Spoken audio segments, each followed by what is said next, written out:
सरकार की भी बात कही जो नए रंग रूप और गाइडलाइंस पर मबनी होगा। वज़ीर आज़म ने कहा कि हमें टूटना और हारना नहीं है, लेकिन कोरोना से बचते हुए हमें आगे भी बढ़ना है। लॉकडाउन का चौथा चरण, लॉकडाउन 4, पूरी तरह नए रंग रूप वाला होगा, नए नियमों वाला होगा। राज्यों से हमें जो सुझाव मिल रहे हैं उनके आधार पर लॉकडाउन 4 इससे जुड़ी जानकारी भी आपको 18 मई से पहले दी जाएगी। वज़ीर आज़म मोदी के खिताब के बाद मरकजी वज़ीर दाखिला अमित शाह ने ट्वीट किया। अमित शाह ने कहा कि मोदी जी के इक़्तिदार में भारत जिस तरह कोरोना से लड़ा है, उसने पूरी दुनिया को एक नया रास्ता दिखाया है। नए भारत ने इस मुश्किल वक्त में न सिर्फ अपने आप को मजबूती से संभाला, बल्कि पूरी दुनिया को मदद भी पहुंचाई, जिससे आज दुनिया का भारत को देखने का नजरिया ही बदल गया। उधर छत्तीसगढ़ के वज़राला भूपेश बघेल ने माशी पैकेज पर कहा है कि इस पैकेज का ऐलान पहले ही होना चाहिए था। अब रियासतों को इस पैकेज से क्या मिलता है, ये देखना अहम होगा। ये पैकेज पहले ही घोषित हो जाना चाहिए था, विलंब हुआ है, लेकिन अभी ये स्पष्ट नहीं है कि इस पैकेज में क्या क्या होगा। मजदूरों के लिए, किसानों के लिए, व्यापारियों के लिए, लघु और मध्यम उद्योगों के लिए वित्त मंत्री जी इसके बारे में खुलासा करेंगी। तब स्पष्ट होगा कि किस सेक्टर को किन किन प्रावधानों के तहत उन्हें सहयोग मिल पाएगा। राज्य सरकार को भी इसमें कितना मिल पाया है, क्योंकि राज्य सरकार के पास बड़ी जिम्मेदारी है, चाहे सिंचाई योजना हो, चाहे पीडब्ल्यूडी की सड़कों के निर्माण का है, सामाजिक क्षेत्र में और विकास कार्य में कितना अनुदान या सहयोग मिलता है।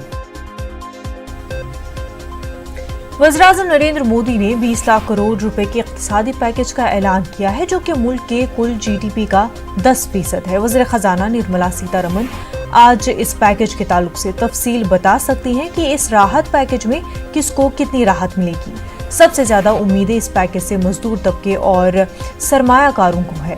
आपको बता दें कि पीएम मोदी ने पैकेज के ऐलान के वक्त ही जानकारी दी थी कि इक़्तिसादी पैकेज के ताल्लुक से वजाहती बयान वज़ीर खजाना की तरफ से आएगी। हमारे नुमाइंदे अनिल इस वक्त हमारे साथ जुड़ चुके हैं। अनिल, कल वज़ीर आज़म नरेंद्र मोदी ने अवाम से खिताब किया, पूरे मुल्क से खिताब किया और इसमें 20 लाख करोड़ के पैकेज का ऐलान किया गया। कब तक जो है उम्मीद की जा रही है कि वज़ीर खजाना निर्मला सीतारमण जो है इस पूरे मामले को लेकर तफसीलात बता सकती है?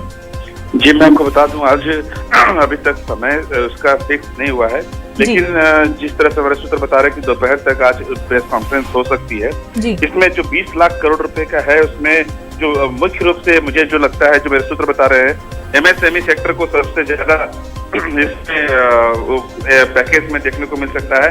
इसके अलावा जो गृह उद्योग है, कुटीर उद्योग है, लघु और मझले उद्योग हैं, उनके लिए भी कुछ न कुछ होगा, क्योंकि कोरोना वायरस और लॉकडाउन की वजह से ये सबसे ज्यादा प्रभावित अभी तक हुए हैं। इसके अलावा जिस तरह से कल हमने सुना कि प्रधानमंत्री नरेंद्र मोदी ने कहा था कि जो रेहड़ी पटरी वाले हैं, जो छोटे छोटे जो दुकान लगाते हैं, उनके भी काफी नुकसान हुआ है, उसको लेकर भी कुछ ना कुछ आज के पैकेज में देखने को मिलेगा। इससे पहले भी हमने देखा है कि 1.7 जो लाख करोड़ रुपए का राहत पैकेज का अनाउंस हुआ था, जिसमें गरीबों के लिए, जरूरतमंदों के लिए, महिलाओं के लिए, किसानों के लिए तमाम तरह की आर्थिक सहायता देने की बात हुई थी। और अभी तक और मुफ्त में अनाज बांटने की भी देखा गया था कि योजना था, जो प्रधानमंत्री गरीब कल्याण योजना के तहत दिए गए थे। अगर हम देखें तो उस पैकेज को ले, और जो आरबीआई ने भी घोषणा किया था, करीब 6.5 लाख करोड़ रुपए के आसपास वो घोषणा होती है जो आरबीआई ने किया था। जिस तरह से उन्होंने रेपो रेट में लगातार कटौती की थी, इसके बाद जो मोरेटोरियम पीरियड दिया था 3 महीने के लिए कि कर्ज में अगर आप ईएमआई का भुगतान नहीं करते हैं तो भी उसको एनपीए नहीं माना जाएगा। अगर उस तमाम चीजों को ले तो वो भी 3.2 के आसपास बैठता है। यानी 20 लाख करोड़ रुपए का जो आर्थिक पैकेज है, मुझे लगता है उसमें से 8.2 लाख करोड़ रुपए के पैकेज का ऐलान पहले ही हो चुका है। अब 12 लाख करोड़ रुपया अगर केंद्र सरकार उसको पंपिंग करती है इकोनॉमी में, तो निश्चित तौर पर उसका जो असर इकोनॉमी पे पड़ेगा और जो जीडीपी हम देख पा रहे हैं कि लगातार घटती जा रही है, उसका असर भी वो आर्थिक पटरी लौट पाएगा। जी, रियासतों में किस तरह से, स्टेट्स में किस तरह से इस पैकेज को जो है डिवाइड किया जा सकता है, किन रियासतों को किस तरह से इस पैकेज में जो है कितना रिलीफ मिल सकता है?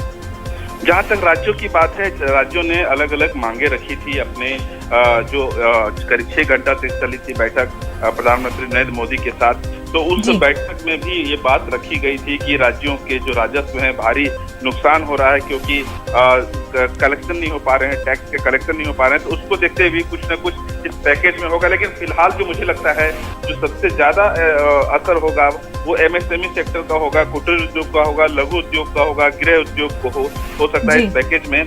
और मैं आपको ये भी बताना चाहता हूँ कि जो मुझे लग रहा है कि इस पैकेज में डायरेक्ट पैसा पेमेंट, डायरेक्ट मनी ट्रांसफर के रूप में इस बार देखने को नहीं मिल सकता है। हाँ, ये जरूर है कि यदि कोई एमएसएमई सेक्टर लगाना चाहता है, कोई फैक्ट्री लगाना चाहता है, कोई अपना उद्योग शुरू करना चाहता है, कारोबार शुरू करना चाहता है, तो उसके लिए कहीं ना कहीं टैक्स जो छूट होती है वो देखने के रूप में इसमें इस आज के जो है वो उसमें देखने को मिल सकती है पैकेज में, जिसपे केंद्रीय वित्त मंत्री निर्मला सीतारमण उसको अनाउंस करेगी कि क्या कुछ टैक्स छूट मिल सकता है। क्योंकि हमने कल सुना था प्रधानमंत्री नरेंद्र मोदी ने ये बात भी कही थी कि जो कानून है वो कई कानूनों में सुधार किया जाएगा, कई ऐसे रिफॉर्म्स किए जाएंगे, तो उसको लेकर के भी पैकेज में एक झलक देखने को मिल सकती है। क्योंकि सबसे बड़ी चुनौती ये है कि देश की अर्थव्यवस्था को फिर से पटरी में लाना है कोरोना वायरस के साथ जीते हुए, उससे लड़ते हुए। तो ऐसे में सबसे बड़ी चुनौती एमएसएमई की रही थी, गृह उद्योग को लेकर था, छोटे छोटे दुकानदार और रिटेलर्स को लेकर था।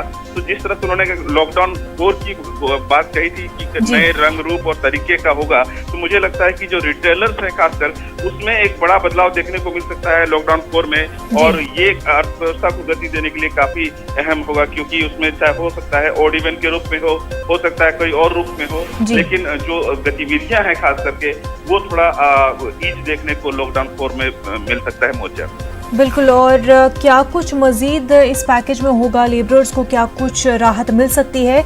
अब जब वजीर खजाना इस पूरे मामले पर तफसीलात बताएंगी तभी पूरी तरह से वजाहत होगी। अनिल, बेहद शुक्रिया तमाम तफसीलात।